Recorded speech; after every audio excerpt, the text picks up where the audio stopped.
Hello folks, this is Christine Gnois from smartnoise. Thank you for joining me. I would like to show you today where Google Keyword Tool went.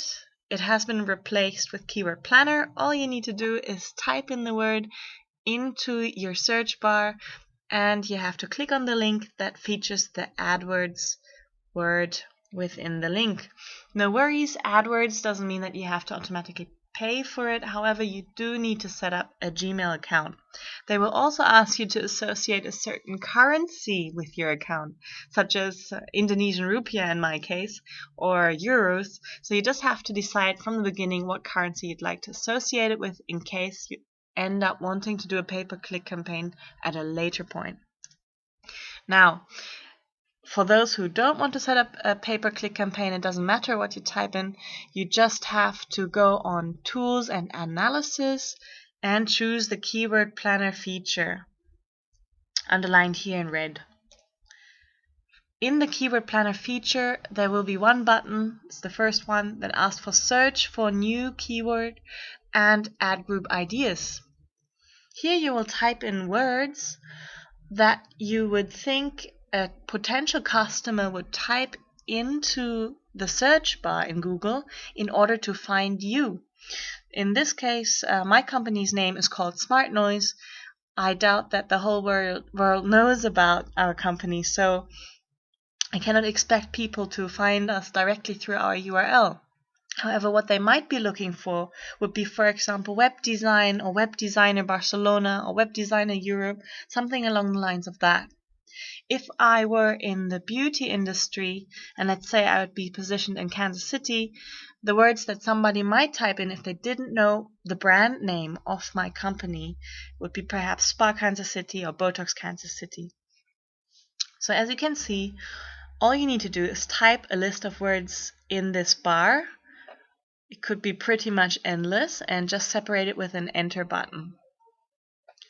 So you can here add locations. Add locations means if you chose, let's say, Germany or UK, the search results would be only of that region. People who have their computer associated with this region, only these results would come up. Languages, let's say you are in the US and you add locations US, but the language that you chose was Spanish. So whatever the computer would be associated with, only these computers the search results would pick up. In this case, I want to keep it very open, so I assume that people worldwide would be involved, and as I have added the words Kansas City, it's pretty clear for which region I'm looking for. Once you press enter, you can see I've here looked for the name of the specific doctor, or Spa Auburn, which was the word I was looking for. There's no search results or under 10, so I know that these are maybe not the terms I would like to optimize on later on. However, I can see Spa Kansas City and Botox Kansas City are rating somewhat higher. In terms of, you'd have to have a look how much of an investment or how much of a return on investment would I get with one client who would go for, let's say, a Botox in Kansas City. So imagine you'd be positioned number 1 in Google for this term, Botox Kansas City. So you could assume that about between 70 to 90% of people who enter this term into Google would actually go for the first search result, which could be you. Competition low. This means that you do not have too many other websites that are competing onto the same term, so the likelihood that you could position yourself in a better way with this term is higher than with Spa Kansas City, for example, as competition is ranked as high. If you download later on the Excel, which goes with this, it's free also, you'll be able to see more of a percentage on it. What do the numbers mean on the right? Well, the suggested bid is that if you were to do a pay-per-click campaign with Google AdWords, then this is how much you would have to pay per click. What this means is, let's say I make a little ad for Botox Kansas City and I call it Amazing Botox Kansas City find out more here, and there would be a link to my web address. If this little ad came up under this term, Botox Kansas City, and somebody clicked on it, I would have to pay €5.19, around that figure.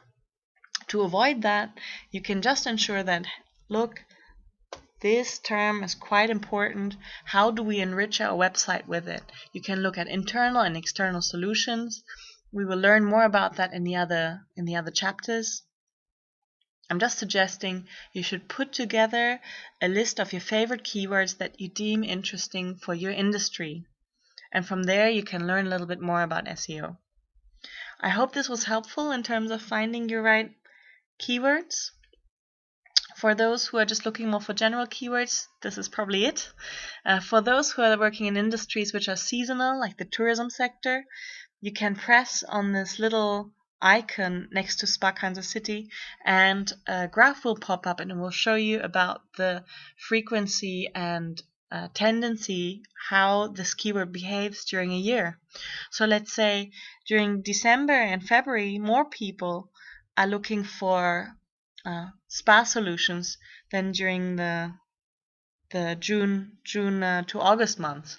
This could be because of weather conditions, or because of certain budgets, or because people are on holidays.